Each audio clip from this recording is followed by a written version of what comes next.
Today we're going to be sketching these playful, athletic river otters. First we're going to be drawing the one that's swimming, and later we're going to be drawing the one that's walking. So we can see the line of the water and its head and its muzzle and eye and ear and its body and its forelimbs and then its hind limbs and its tail.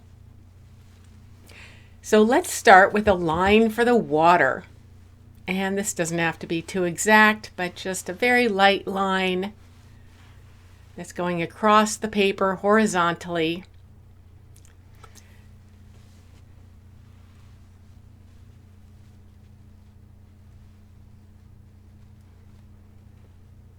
And you see it's kind of wavy, so it doesn't have to be perfect. Now let's get the head that's above the water. Just a little angle for the forehead and then back to the neck. And then you see it's going to continue on with the back of the body and the tail, and I'm just going to get that really lightly.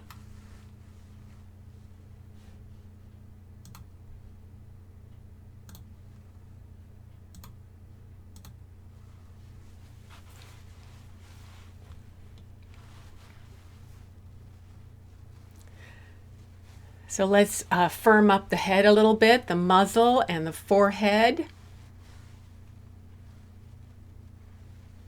And the neck.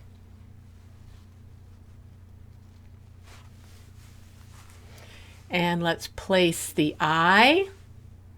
And there's a little bit of highlight you can see in the eye, so I've left some highlight. And otters have quite small ears, so we're just going to do a little half circle for the ear. And then I'm going to darken a little bit that line for the water. And you can see it's sort of wavy, so I'm adding a couple lines, kind of zigzagging back and forth. We'll show the ripples of the water. They do live in various habitats, from estuaries to rivers to lakes to ponds. Sometimes the water's still and sometimes it's choppy. So now let's get the body below the water. We'll start with the otter's back, and again just starting out really lightly.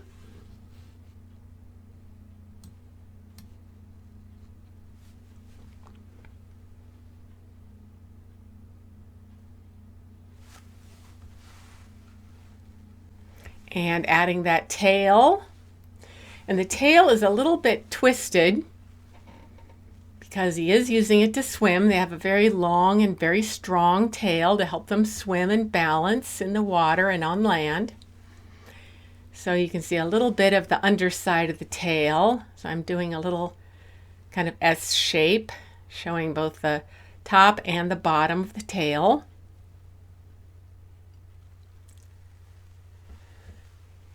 And then darkening up that tail and then the back and the neck. Now we're going to go to the lower part, and you see it's a nice smooth line. We're going to start with the jaw under the water, the mouth and the jaw. And there's a little subtle arch there for the jaw, and then it's a tiny bit skinnier at the neck. And then we're going to add the forelimb. And since this otter's pretty dark, it's a little bit hard to see, but there is a shoulder there that I'm drawing in. A little bit of a line for a shoulder, and then the front of the paw and the curve of the front fingers. They have 5 fingers and 5 toes, and each has a claw on it. But we're just going to make a couple little parallel lines to show a couple of the claws you can see from this angle. Then the belly, and I'm going to double check here how wide I want that belly. And then the belly goes back to the hips. And just like with the forelimb, it's a little bit hard to see that area of the hips under the dark fur, but I am going to add a little bit of a arch line to suggest that line of the hips and where the knee would be. That's where my pencil is right now. And then going down to the ankle, and then the toes. And you see there are some pretty obvious angles there where the toes bend, just like our fingers and toes have joints, so do theirs. So we're going to show those. And adding a couple arched lines for a few of those toes we can see.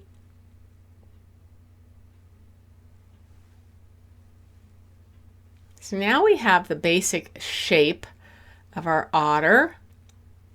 Let's go back again and firm up some of these lines.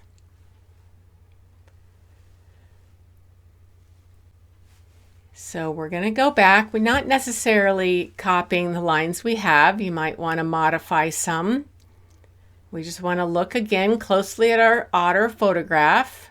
We're going to get that muzzle in there and some whiskers. They have lots of very sensitive whiskers for sensing prey. And then its forehead and neck. Again, you see I'm pressing a little bit harder, getting the ear.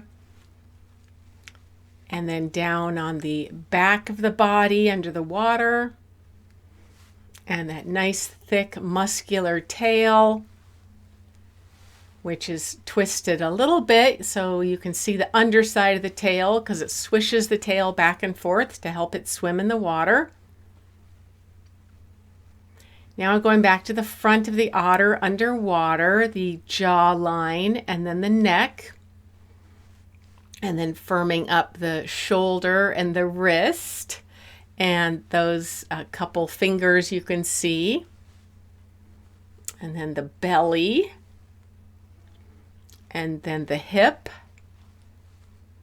And down to the ankle and the foot and the back toes. Alrighty, so now we're going to get ready to move on to the otter that's walking along the ground. Because compared to sea otters, these guys spend a lot more time on the ground, the river otters. On the rocks along the river and meadows, hunting. So you see he's walking along. He's got a head there, and the eye and the ear and the muzzle. Got a neck, that nicely arched, very flexible back. Big, strong, long tail, then the forelimbs and the hind limbs. And you can see there's lots of room between the pairs of forelimbs and hind limbs because it is quickly walking along the shoreline. So basically, I'm just going to mark a general area here, kind of like a big triangle to just get generally where our otter is going to be on the paper.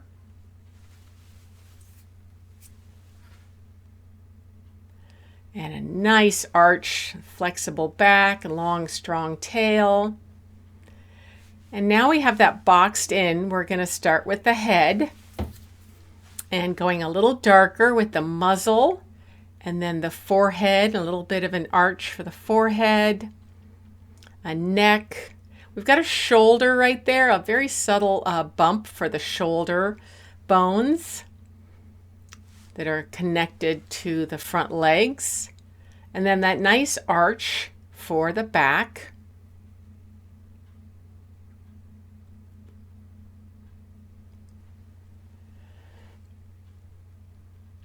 Again, these guys have a very long, flexible spine that allows them to be very athletic in the water as well as on the ground and in the snow. And that very long, strong tail. It helps them to swim and to walk and to balance.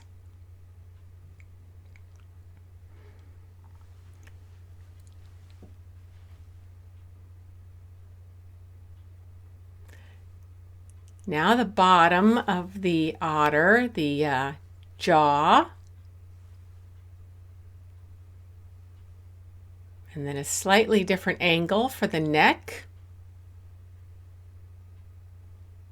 And then that front left foot is really pushing back because this otter is walking quickly along the shoreline. So we want to really notice how far back to the right that front left foot is. It's really pushing back, and you can see a very strong angle at its wrist right there where it's on the ground and is pushing against the ground to walk forward. Now we're going to add the rest of the neck here and that chest area, and darkening up that angle for the wrist and the indicating a couple of toes that we can see. Again, these guys have 5 fingers and 5 toes. And then the front right foot is kind of more stationary. It's just standing on the ground. And it's right below the shoulder of the otter.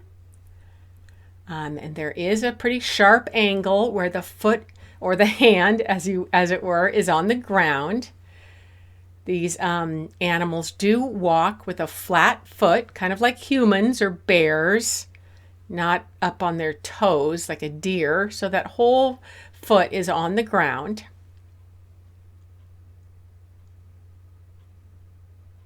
Now we're going to move on to the belly. And I was just double checking how wide that belly is going to be. You can see that nice arch that continues from the jaw to the neck to the belly to the tail. But we're going to indicate now the hip and the ankle. And again, it's a little bit hard to see in the photograph of this dark animal. There is a little bit of a highlight on the hip area. And you see how close the front and the back right arms and legs are. See that nice negative shape, that white shape that's almost like a square between the front and the back left legs and arms. So getting that angle there where the hip is, and then the ankle right there. And again, it's a very hard angle of the ankle because it is walking. So that's that whole foot there, and there's the ankle bone there. It continues up to the tail. Now the very last leg is the right rear leg, and it's really pushing back just like the left front leg or arm, as it were. And you see that nice negative shape again between the back left and right legs. It's kind of a little square there. So those white negative shapes can help you to draw the positive shape of the animal. And really indicating where that ankle bends and is on the ground. Whether it's walking on the shoreline or it's walking on a rock. It's going to be an angle of the ankle, just like in our legs. Okay, now let's go back and get some more details on the head. We get the little muzzle and the eye. And leaving a little highlight in the eye for a reflection of the sunlight. A tiny little arc for the ear, because again, these guys have quite small ears. And then I want to firm up its forehead. I think I'm going to make it a little bit bigger than I did before. That's why we start out so light, so that we can feel like we can modify. And I'm going to add a little bit more of that wet fur on the shoulder. And then a nice arc of that long, flexible spine. And then the long, strong tail.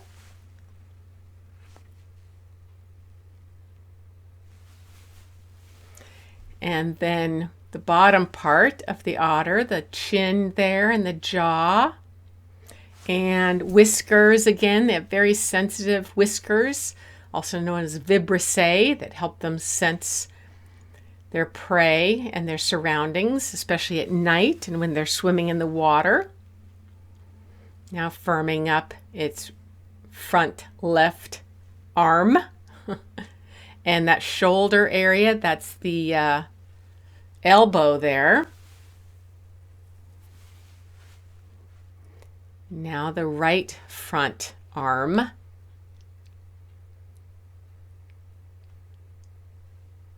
And then the belly.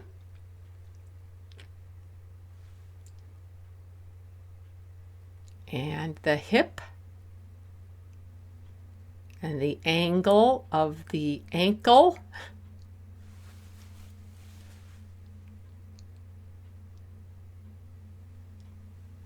And a couple toes that we can see. Generally, I draw a couple parallel lines to show the 2 or 3 toes you can generally see from this side view. That last leg. And I think I'm going to add a little bit of ground here that it's walking on, just to make sure it doesn't look like it's floating. And now a little bit of erasing some of my try lines, because you see I haven't really erased much because I've just gone very slow and very light.